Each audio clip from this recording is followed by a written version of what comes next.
आज रामचरित्रे एक परम भक्तेर कथा आमरा श्रवण करब। रावण सबाई आमरा जानी रावण एक महापापी, किन्तु रावण से हलो भगवान श्री विष्णुर बैकुंठेर द्वारपाल छिलेन, जय आर विजय। सनत कुमारेर अभिशापे एरा 4 जन्मे असुर हय, असुर स्वभावेर हय। सत्य जुगे हलेन हिरण्यकशिपु हिरण्याक्ष, त्रेता जुगे हलेन रावण कुम्भकर्ण, दापर जुगे हलेन शिशुपाल और दंतवक्र, और कलि जुगे हलेन जगाई और माधाई। रावणेर पिता तिनी परम भक्त छिलेन। रावणेर पिता ऋषि विश्वश्रवा एवं ऋषि विश्वश्रवा परम निष्ठा शुद्ध भक्त। रावणेर मा राक्षसी निकोषा। राक्षसी निकोषा एर दुईटी नाम आमरा पाई, कोनो जायगाय निकोषा, कोनो जायगाय कैकसी। एर पिता छिलेन सुमाली। এই সুমালি তার মেয়েকে ঋষি বিশ্বশ্রবার কাছে পাঠায়, যাও তার কাছে গিয়ে সন্তান প্রার্থনা করো। তো এই রাক্ষসী নিকোষা ঋষি বিশ্বশ্রবার কাছে অসময়ে সন্তান প্রার্থনা করলেন। আমাদের শাস্ত্র অনুসারে সন্তান নেয়ার সময়, দিন, ক্ষণ সবকিছু শাস্ত্রে দেয়া আছে। রাক্ষসী নিকোষা কি করলেন, অসময়ে গিয়ে ঋষি বিশ্বশ্রবার কাছে সন্তান প্রার্থনা করলেন। ঋষি বিশ্বশ্রবা বলে, দেখো এই সময় সন্তান নিলে কিন্তু তোমার সন্তান ভালো হবে না। বলছে, আমি অত কিছু চাই না পতি, আমি এই সময় সন্তান চাই। অসময়ে সন্তান নেয়ার ফলে তার প্রথম 2 পুত্র রাবণ এবং কুম্ভকর্ণ রাক্ষস হলেন, মায়ের মতো রাক্ষস হলেন। আর ছোট ছেলে বিভীষণ। পরবর্তীকালে নিকোষা বুঝতে পারলেন যে আমার একটা ভক্ত ছেলেও দরকার। তাই পরবর্তীকালে স্বামীর কাছে যখন আবার পুত্র সন্তানের বর চাইলেন, সময় মতো যখন সেই সন্তান নিলেন, সেই সময়ে শুভক্ষণে সন্তান নেয়ার ফলে নিকোষার গর্ভে এক পরম শুদ্ধ ভক্ত জন্মায়, নাম হলো তার বিভীষণ। আমরা মাঝে মাঝে একটা কথা বলি, কি বলি? ঘর শত্রু বলি তো। এইটা যদি বলেন মহা মহা অপরাধ হবে। এটা ঘোরতর অপরাধ, কারণ বিভীষণ হলেন একজন পরম বৈষ্ণব। তিনি এক শুদ্ধ ভক্ত। যদি তাকে এমন, তার পিছনে এমন বিশেষণ লাগাই ঘরের শত্রু, তিনি কোনোদিনই ঘরের শত্রু না। বলে ঘরের ভিতরে শত্রু কারা? যারা ভগবানের নাম করে না তারা। আর ঘরের মিত্র কারা? যারা ঘরের ভিতরে থেকে ভগবানের নাম করছে। তো বিভীষণ তো ছিল প্রভু শ্রী রামের পরম ভক্ত, সে কোনো সময় ঘর শত্রু না। এই কথাটা কেউ কোনো সময় বলবেন না, তাহলে বৈষ্ণব অপরাধ হয়ে যাবে। এই বিভীষণ তিনি কিন্তু এখনো জীবিত আছেন। আমাদের শাস্ত্র অনুসারে 7 জন চিরঞ্জীব আছে যারা দেহ ত্যাগ করেননি। কয়জন? 7 জন। কোন জায়গায় 7 জন, কোন জায়গায় 8 জন, কোন জায়গায় 9 জন, আর কোন জায়গায় 11 জন চিরঞ্জীবকে দেখা যায়। তো সর্বশেষ আমরা দেখি 7 জন। এই 7 জনের ভিতরে একজন হলো এই রাবণের ভাই বিভীষণ। 7 জন কে? অশ্বত্থামা, বলি, ব্যাসদেব, হনুমান, বিভীষণ, কৃপাচার্য, পরশুরাম। এই হলো 7 জন। আর 8 জন হয় মার্কণ্ডীয় ঋষিকে নিলে হয় 8 জন, রাজা জনককে নিলে হয় 9 জন। এই 7 জনের ভিতরে একজন হলেন এই পরম রাম ভক্ত বিভীষণ। এই বিভীষণের সহধর্মিনীর নাম হলো সরমা। কি নাম? সরমা। এই সরমা ছিলেন পরম, স্বামী যেমন ভক্ত তেমনি সরমাও পরম ভক্ত।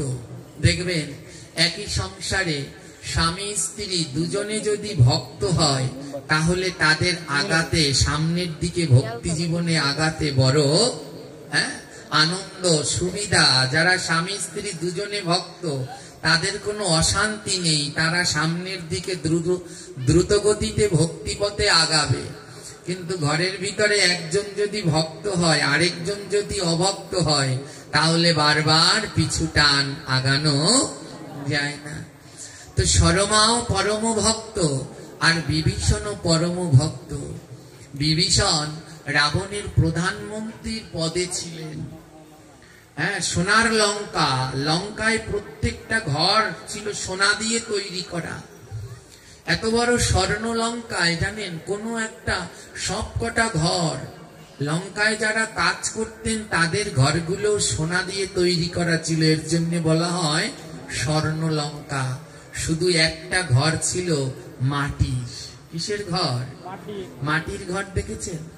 মাটি দিয়ে একটা ঘর ছিল আর তাতে ছাউনি ছিল তাল পাতার ছাউনি। টোটাল সোনার লঙ্কার দিকে তাকালে এক জায়গায় দেখা যায় একটা মাটির ঘর আর তাতে তাল পাতার ছাউনি আছে। হনুমান যখন লঙ্কায় গিয়েছিলেন তখন সব সোনার লঙ্কা দেখে সব ঘরগুলো স্বর্ণ দিয়ে তৈরি, কিন্তু একটা ঘর মাটি দিয়ে তৈরি দেখে হনুমান অবাক হয়ে গিয়েছিলেন যে এই ঘরের ভিতরে নিশ্চয়ই কোনো গরিব দুঃখী বাস করে। আর সেই মাটির ঘর মাটি দিয়ে তৈরি করা আর পাতা দেয়া তাল পাতা, সেই ঘরের ভিতরে বাস করতেন পরম শুদ্ধ কৃষ্ণ রাম ভক্ত বিভীষণ। তার সহধর্মিনী সরমাকে নিয়ে সেই মাটির ঘরে তাল পাতার ছাউনির ভিতরে বিভীষণ বাস করতেন। দেখুন, বিভীষণ প্রধানমন্ত্রীর অধীনে ছিলেন। একজন প্রধানমন্ত্রীর কত ক্ষমতা থাকে, কত টাকা পয়সা থাকে, কত অর্থ থাকে। তার থাকার কথা আরো কত বড় স্বর্ণের অট্টালিকায়, কিন্তু সে থাকতেন একটা মাটির ভাঙা ঘরে। তাল পাতা দিয়ে তার ছাউনি ছিল। একদিন বিভীষণের পিতা বিশ্বশ্রবা বিভীষণের সাথে দেখা করতে আসলেন। বিভীষণ আর তার সহধর্মিনী সরমার সাথে দেখা করতে আসলেন। তারা পরম ভক্ত কিনা, তাই পিতা আসলেন দেখা করতে। যাই একবার সরমার বিভীষণের সাথে দেখা করে আসি। ঋষি বিশ্বশ্রবা যখন তাদের কাছে গেলেন, গিয়ে অবাক হয়ে গেলেন যে প্রধানমন্ত্রী হওয়া সত্ত্বেও বিভীষণ রাজকোষ থেকে একটা পয়সা নেয় না, একটা পয়সা নেয় না। তাদের জীবন চলে কি করে? বিভীষণ তো রাবণের সমস্ত কার্য, রাজসভার কার্য পালন করে, আর সরমা ভক্তের দ্বারে দ্বারে গিয়ে ভিক্ষা করে। প্রধানমন্ত্রীর সহধর্মিনী ভক্তের দ্বারে দ্বারে গিয়ে ভিক্ষা করে। ভিক্ষা করে তারপরে তারা জীবন যাপন করে। এমন শুদ্ধ ভক্ত ছিলেন সরমা। ঋষি বিশ্বশ্রবা যখন তাদের গৃহে গেলেন, ঋষি বিশ্বশ্রবা গিয়ে দেখছেন মাটির ঘর, তাল পাতার ছাউনি। কোথাও কোথাও চালের উপরে তাল পাতা আছে, আবার কোথাও কোথাও পাতা নেই। পিতা জিজ্ঞেস করলেন পুত্রকে, পুত্র, তো তোমার এই ঘরের এমন দশা কেন? বৃষ্টিতে জল পড়ে না? বিভীষণ বলছে, হ্যাঁ পিতা, যখন বৃষ্টি হয় তখন আমাদের এই ঘরে জল পড়ে, আর যখন আকাশে প্রথম সূর্য ওঠে, সূর্যের আলো ওই ভাঙা চাল ভেদ করে আমাদের চোখে এসে পড়ে। পিতা বলছে, কি বলছো? তোমাদের কষ্ট হয় না থাকতে? এই ভাঙা ঘরের ভিতরে থাকো, তোমাদের কষ্ট হয় না? বিভীষণ বলছে, পিতা, কষ্ট নয়, ভগবানের কৃপা বলুন। আমাদেরকে ভগবান ভাঙা ঘর দিয়েছে, ওই স্বর্ণ অট্টলিকা দেয়নি।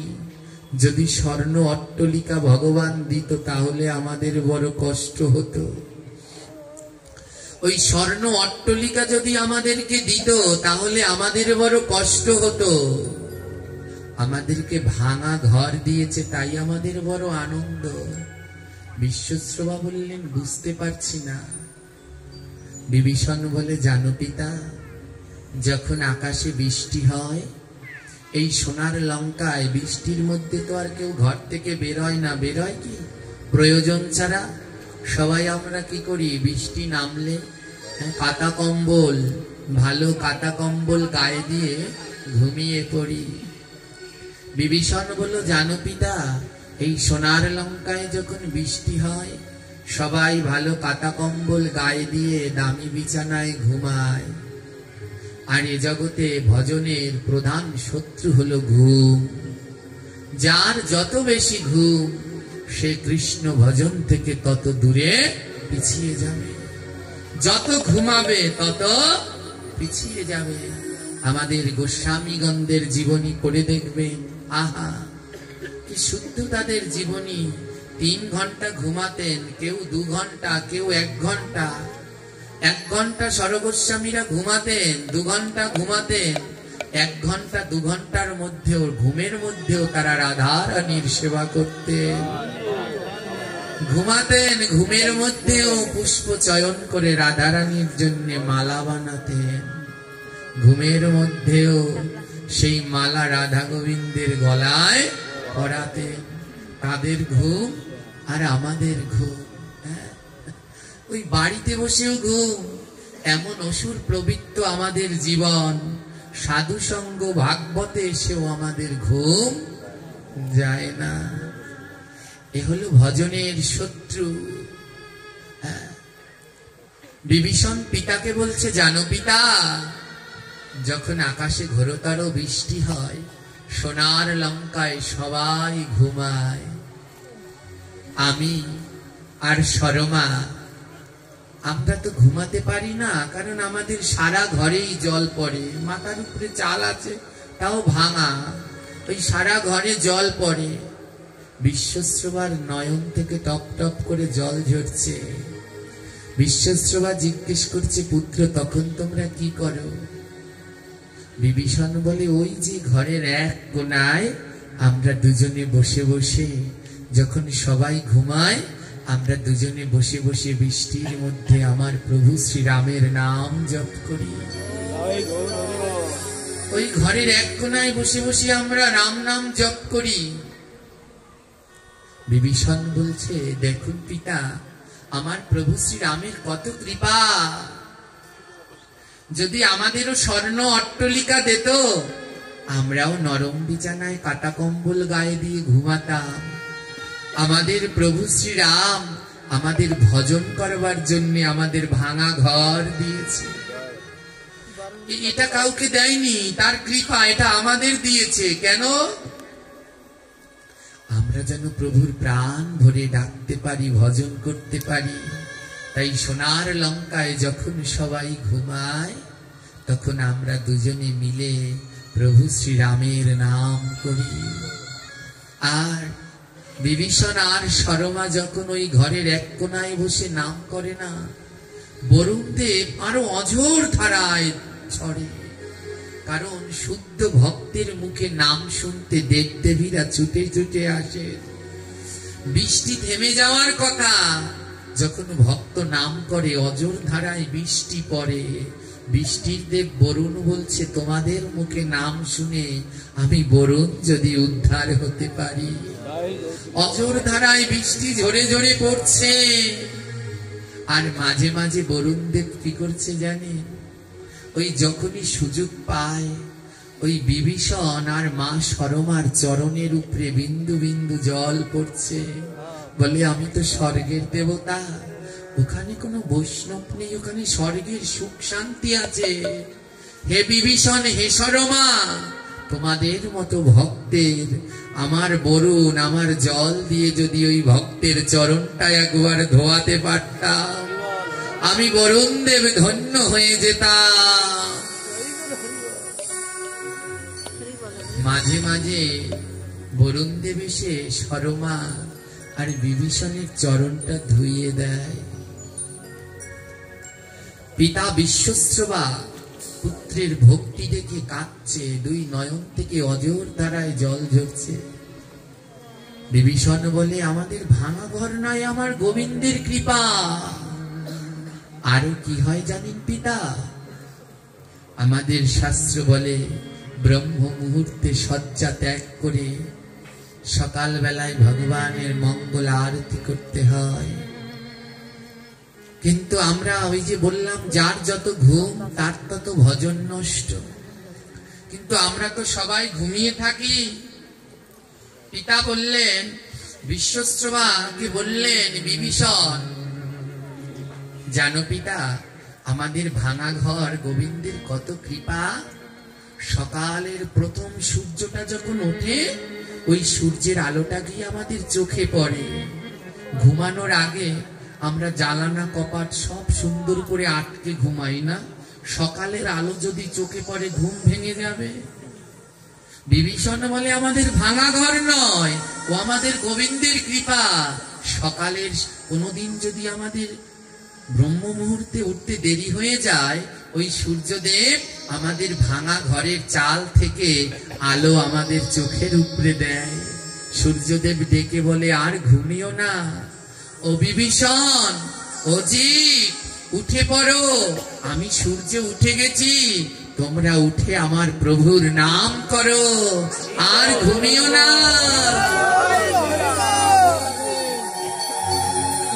বিভীষণ বলছে,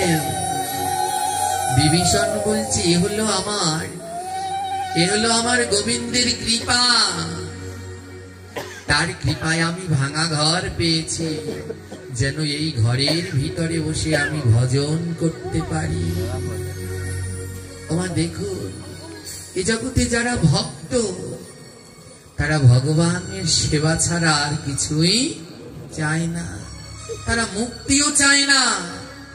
রামচন্দ্র যখন লীলা সংবরণ করলেন, রামলীলা যখন সংবরণ করলেন রামচন্দ্র, সব ভক্তদেরকে আবার দিব্য ধামে নিয়ে যাবেন।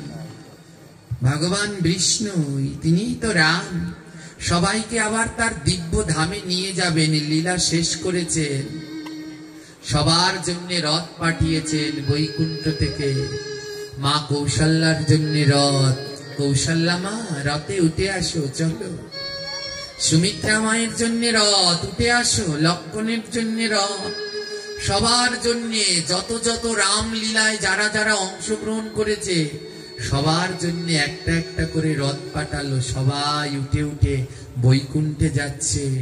সবার শেষে রথ পাঠালো প্রভু শ্রীরাম হনুমানের জন্য। হনুমানের তো পরম ভক্ত, হনুমানের জন্য ভগবান শ্রী রামচন্দ্র নিজের হাতে পুষ্প দিয়ে সাজিয়ে একখানা রথ পাঠিয়েছে। হনুমান, আসো, এই মায়ার পৃথিবীতে আর থাকতে হবে না, আমাদের লীলা শেষ, এবার চলো বৈকুণ্ঠে ফিরে চলো। হনুমান রথ ফিরিয়ে দিলেন। হনুমান বলছে, হে প্রভু শ্রীরাম, তোমার রথ তুমি ফিরিয়ে নিয়ে যাও। প্রভু শ্রীরাম বলছে, কি কথা, তুমি বৈকুণ্ঠে যাবে না?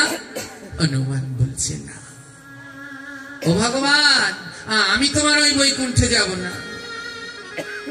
প্রভু শ্রীরাম বলছে, কি কথা, বৈকুণ্ঠে যাবে না? কেন যাবে না? বলে, তোমার ওই বৈকুণ্ঠে না সুখ আছে, কত সুখ, কত সুখ, কত শান্তি, কিন্তু তোমার ওই বৈকুণ্ঠে ভক্ত সঙ্গ হয় না। তোমার ওই বৈকুণ্ঠে ভাগবত পাঠ হয় না, রামায়ণ পাঠ হয় না, তোমার ওই বৈকুণ্ঠে সাধু সঙ্গ হয় না, তোমার ওই বৈকুণ্ঠে ভক্তের চরণ ধুলা পাওয়া যায় না, তোমার ওই বৈকুণ্ঠে প্রেমালিঙ্গন করা যায় না। ওখানে সবাই শান্তিতে থাকে, সুখে থাকে। ও প্রভু, এই ধরাধামে থাকলে রাম কথা শোনা যায়, এই ধরাধামে থাকলে ভাগবত কথা শোনা যায়, এই ধরাধামে থাকলে ভক্তের চরণ ধুলি পাওয়া যায়, এই ধরাধামে থাকলে ভক্তের অঙ্গ পরশ করা যায়।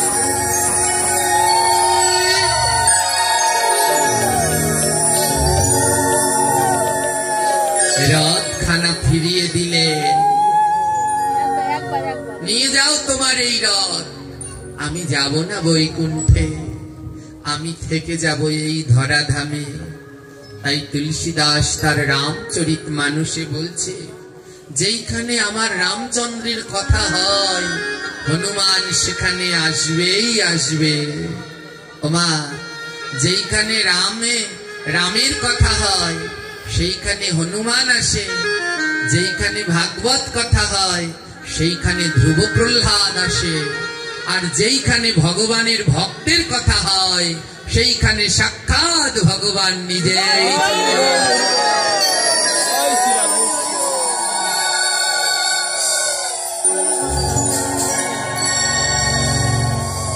দেখুন বিভীষণ, হনুমান ফিরে যায়নি, বলছে আমি যাব না। ওই যে বললাম 11 জন চিরঞ্জীব যারা জন্মেছে কিন্তু দেহ ত্যাগ করেনি, তাদের মধ্যে একজন হলো হনুমান। তিনি দেহ ত্যাগ করেননি। আজও যেখানে শ্রীরামের কথা হয় হনুমান সেইখানে যায়। আজও এখানে পরম ভক্ত হনুমান এসেছে, আজও এখানে পরম ভক্ত বীর হনুমান এসেছে।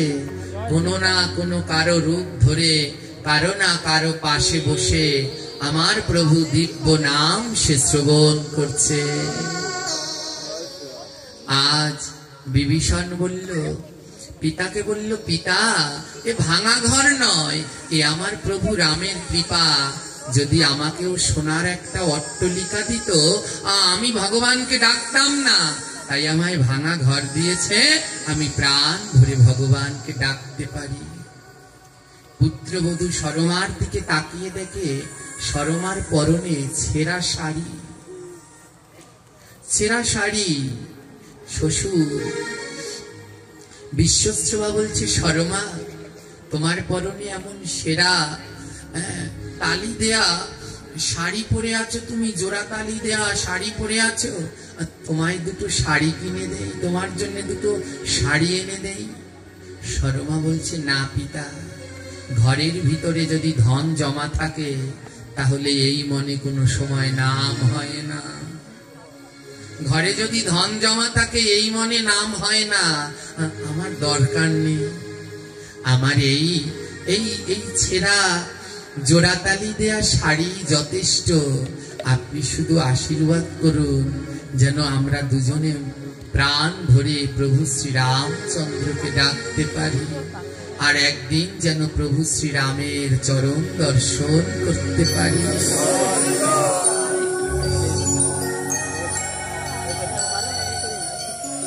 প্রতিদিন মা সরমা, তার নাম কি জানেন? বিভীষণের সহধর্মিনীর নামটা একটু বলুন তো মায়েরা। ভগবান আশীর্বাদ করেছিল, কেউ যদি একবার মুখে বলে সরমা, সর, আমাদের দেহে সর রিপু আছে, একবার যদি পরমা ভক্ত সরমার নাম বলে এই দেহের সররিপু তার বশ হয়ে যায়। মা যেমন সন্তান তাকালে পরে মায়ের দিকে সন্তান যেমন দুষ্টুমি বন্ধ করে মায়ের কাছে চলে আসে, বলে কেউ যদি সরমার নাম একবার বলে এই দেহের ভিতরের সররিপু বশ হয়ে সন্তান যেমন মায়ের কাছে আসে, রিপু বশ হয়ে ধরা দেয়। এই সরমা গন্ধর্ব লোকের কন্যা, রাজনন্দিনী হয়েও লোকের দ্বারে দ্বারে ভিক্ষা করে, প্রতিদিন ভিক্ষা করে, রাম নাম করে সবার দ্বারে দ্বারে ভিক্ষা করে। আর ভিক্ষা করে ওই ভগবানের বিগ্রহ, নিজের হাতে বিগ্রহ তৈরি করে ওইখানে ভোগ লাগায়। তারপরে স্বামী স্ত্রী দুজনে প্রসাদ পায়, তাদের বড় কৃষ্ণের আনন্দের সংসার। আনন্দের সংসার দেখতে দেখতে সরমা গর্ভবতী হলেন। সরমা গর্ভবতী হলেন, ভগবানের কাছে প্রার্থনা করলেন, হে প্রভু, আমার গর্ভে যে সন্তান এসেছে তোমার কাছে নিবেদন, আমার এই সন্তান যেন তোমার সেবায় লাগতে পারে। আমি আর কিছু চাই না মাধব, এই সন্তান যেন শুধু তোমার সেবায় লাগতে পারে। এই সন্তানের যখন মৃত্যু হবে, মৃত্যুকালে যেন তোমারও চন্দ্রবদন দর্শন করে ও দেহ ত্যাগ করতে পারে। তুমি আমায় সেই সন্তান দিও, যেই সন্তান জগৎ জীবের সেবায় লাগতে পারে। সরমার গর্ভে সন্তান আসলো, আর দিন দিন সেই সন্তান গর্ভে বাড়তে লাগলো। আজ 10 মাস 10 দিন পরে সরমা শুভক্ষণে শুভ নক্ষত্র যোগে এক সন্তান প্রসব করলেন। আজি শুভক্ষণে শুভ দিনে জন্ম হইল,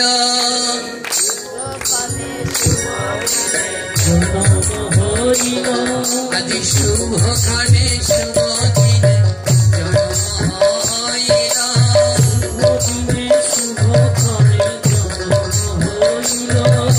শঙ্খ ধ্বনি জয় ধ্বনি হইল শোনা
আপনি আপনি শঙ্খ বাজে, আপনি আপনি ঘন্টা বাজে, উলুধ্বনি হয়। আর এই দৃশ্য দর্শন করলেন লঙ্কার সমস্ত বাসী। রাবণ সেও দেখলো আজ লঙ্কায় আপনি আপনি শঙ্খধ্বনি ঘন্টাধ্বনি উলুধ্বনি হচ্ছে। রাবণ ছিল মহাজ্ঞানী। হ্যাঁ, এই যে আমরা শিবতাণ্ডব পাঠ করি রাবণেরই রচিত। হ্যাঁ, রাবণ যদি চণ্ডীপাঠ না করত, রামচন্দ্রের দুর্গা পুজো হয়, তাহলে রাম দুর্গা পুজো হতো না। যেই না শঙ্খধ্বনি ঘন্টাধ্বনি হচ্ছে, রাবণ বুঝতে পেরেছে এ তো কোনো সাধারণ শঙ্খ ঘন্টা ধ্বনি নয়। কোন জায়গায় যদি কোনো পরম শুদ্ধ ভক্ত জন্ম নেয়, তাহলেই আপনি আপনি এমন শঙ্খ ঘন্টা বাজে। তাই রাবণ কি করেছে? আজি প্রেমানন্দে রাবণ আমার নাচিতে লাগিল,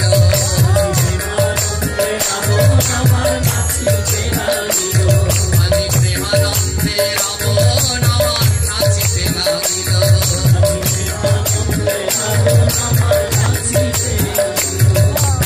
এতদিনে সোনার লঙ্কায় ভক্ত জন্মালো, এতদিনে সোনার লঙ্কায় ভক্ত জন্মালো, আরে এতদিনে সোনার লঙ্কায় ভক্ত জন্মালো, এতদিনে সোনার লঙ্কায় ভক্ত জন্মালো। রাবণ বলে আহা, আমার লঙ্কায় সব রাক্ষস। এই শঙ্খধ্বনি ঘণ্টাধ্বনি প্রমাণ করছে নিশ্চয়ই লঙ্কায় কোন শুদ্ধ ভক্ত জন্মগ্রহণ করেছে। হ্যাঁ, রাবণের মনের ভিতরেও ভক্তি আছে, সবাই বুঝতে পারেনি। বুঝতে পেরেছিল কবি মাইকেল মধুসূদন দত্ত। তাই তিনি মেঘনাদ বধ কাব্যে এমন সুন্দর করে রাবণের ভক্তিকে ফুটিয়ে তুলেছে। হ্যাঁ, রাবণ নাচছে, আরে সোনার লঙ্কায় এতদিনে ভক্ত জন্মালো, কিন্তু কোথায় এই ভক্ত কোথায় জন্মালো? হেন কালে দূতগণ খবর নিয়া এলো, হেন কালে দূতগণ খবর নিয়া এলো, বিভীষণের এক পুত্র সন্তান হলো, বিভীষণের এক পুত্র সন্তান হলো। দূতগণ খবর নিয়ে আসলো, হে রাজন, রাবণকে বলছে, হে রাজন, বিভীষণের ঘরে এক পুত্র সন্তান জন্মগ্রহণ করেছে। রাবণের আনন্দ আর ধরে না, কি বলছো? রাবণ মনে মনে বলছে, তার মানে এই পরম ভক্ত আমাদের পরিবারেই জন্মগ্রহণ করেছে। হ্যাঁ, রাবণ তাই কি করেছে?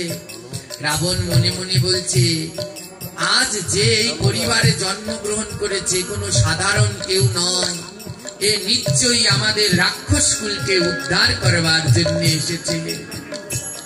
দূত বলছে, হে রাজন, আপনার ভাইয়ের পুত্র হয়েছে, আপনি দর্শন করতে চলুন। রাবণ কি করেছে?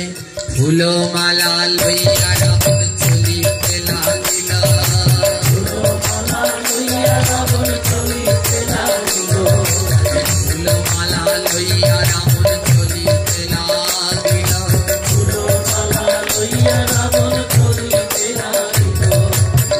রাবণ কি নিয়েছে? ফুলের। এই জগতে 7 জনের কাছে খালি হাতে যেতে নেই। কয় জনের কাছে? 7 জন। জন্ম, মৃত, গুরুদেব, বৈষ্ণব, ভাগবত, শিক্ষক, চিকিৎসক, 7 জন। কেউ জন্মালে খালি হাতে যেতে নেই, তাকে দেখে কিছু একটা উপহার দিতে হয়। কেউ দেহত্যাগ করলে মৃত, কেউ মারা গেছে, খালি হাতে যেতে নেই। একটা তুলসী গাছের ডাল নিয়ে যাও, গিয়ে তার সমাধিতে দিয়ে আসো, খালি হাতে কেউ মারা গেল যাবেন না। ভাগবত, ভাগবত পাঠে কোনো সময় খালি হাতে আসতে নেই। এই যে যারা জানে, দেখুন একটা ফুলের মালা, ফুল, তুলসী অথবা একটা ফল, কিছু না কিছু সঙ্গে করে নিয়ে আসছে, খালি হাতে যেতে নেই। 5 জায়গায় খালি হাতে গেলে পঞ্চঋণ হয়। আর হলো গুরুদেব, গুরুদেবকে দর্শন করতে গেলে কোনো সময় খালি হাতে দর্শন করতে যেতে নেই। গুরু বৈষ্ণবকে কোনো সময় খালি হাতে দর্শন করতে নেই। গুরু বৈষ্ণব গৃহে আসলে কিছু না কিছু প্রণাম করে তার হাতে দিতে হয়। শিক্ষক, যিনি তোমাকে শিক্ষা দিচ্ছে, তাকেও কোনো সময় খালি হাতে দর্শন করতে নেই, একটা পুষ্প নিয়ে হলেও তার চরণে দিতে হয়। আর সপ্তমে রয়েছে ডাক্তার, চিকিৎসক, সেও তোমাকে প্রাণ দিচ্ছে। ভেবে দেখুন, এই যে 5 জনের নাম বললাম, এর ভিতরে 5 জন হলো প্রাণ দেয়। হ্যাঁ, শিক্ষক, গুরু, ভাগবত, বৈষ্ণব আর ডাক্তার, 5 জন দেয় প্রাণ। তাই পঞ্চপ্রাণ, এই 5 জায়গায় খালি হাতে গেলে পঞ্চঋণ হয়। আর জন্ম এবং মৃত, এই 2 জায়গায়ও খালি হাতে যেতে নাই। তাই রাবণ সঙ্গে করে কি নিয়েছে? ফুলের মালা নিয়েছে। বলে, আমি গিয়ে আমি আর কি দেবো, এই ফুলের মালা ছাড়া আর ভক্তকে দেওয়ার মতো আমার কিছু আছে? তাই রাবণ একটা ফুলের মালা নিয়েছে। এবার ফুলের মালা নিয়ে রাবণ গেল, ফুল মালা লইয়া রাবণ গেল রে ভাই, ফুল মালা লইয়া রাবণ গেল রে ভাই, পুত্র দর্শন করিয়া আনন্দ সীমা নাই, পুত্র দর্শন করিয়া আনন্দের সীমা নাই। রাবণ তো ভক্ত, এক ভক্তই আর এক ভক্তকে চিনতে পারে। হ্যাঁ, আমরা চিনতে পারবো না। যারা প্রকৃত ভক্ত, একজন আরেকজনকে দেখলেই চিনতে পারবে এ ভক্ত, ভক্ত কি না। হ্যাঁ, যতই তিলক করি, মালা করি, যা করি, ভক্ত ভক্তকে দেখলে ঠিক চিনে নেবে। তুলসীদাস তার রামচরিত মানুষে বলেছে, ভক্ত ভক্তকে দেখলে কি করেছেন। রামচরিত মানুষের ভিতরে বলছে, 2 से 2 মেলে চৌষট্টি খেলে, দুইছে নয় কর প্রেমানন্দে হরি হরি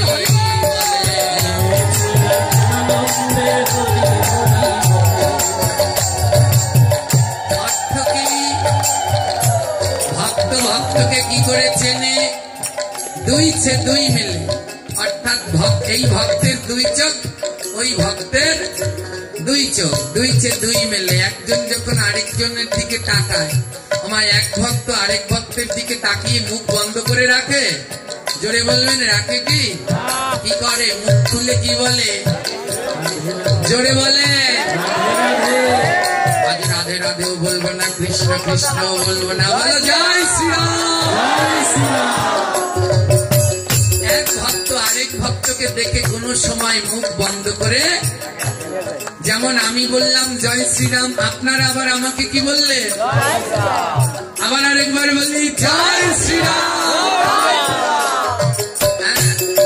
আমার কয়টা দাঁত? আপনাদের কয়টা দাঁত? দুইছে দুই মেলে চৌষট্টি খেলে, এই 32 ওই 32, 64 খেলে, হেসে উঠেছে। হ্যাঁ, দুইছে দুই মেলে 64 খেলে, নয় করে প্রেমানন্দে হরি হরি বল। আমাদের দেহের মধ্যে 9 লক্ষ লোম আছে। আমাদের পশম লোমকূপ কত? 9 লক্ষ। দেখুন, ডাক্তার বিজ্ঞানীরা বলছে 9 লক্ষ লোমকূপ। আর 1000 বছর আগে তুলসীদাস বলে গেলেন আমাদের ধর্ম কত বিজ্ঞান সম্মত। এখন তোমরা রিসার্চ করে বের করো। আর তার আগে মুনি ঋষিরা ধ্যান সাধনা করে সব বের করে ফেলেছে। একজন শুদ্ধ ভক্তকে চেনার প্রধান উপায়, যখনই কোন শুদ্ধ ভক্তের দিকে তাকাবেন, আপনার গায়ের পশমগুলো কাটা দিয়ে যাবে। ওই 9 লক্ষ পশম যদি কোনো ভক্তকে দেখে কাটা দিয়ে যায়, তাহলে সেই দিন মনে রাখবেন উনি কোনো সাধারণ নয়, উনি এক পরম ভক্ত অবশ্যই হয়। ভক্ত দেখে ভক্ত আজ ভক্ত দেখে মিল,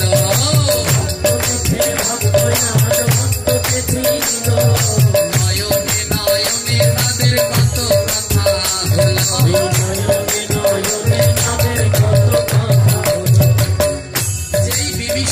ছেলের দিকে রাবণ তাকিয়েছে, চিনতে পেরে গেছে এ তো ভক্ত ছেলে, নয়নে নয়নে কথা বলছে।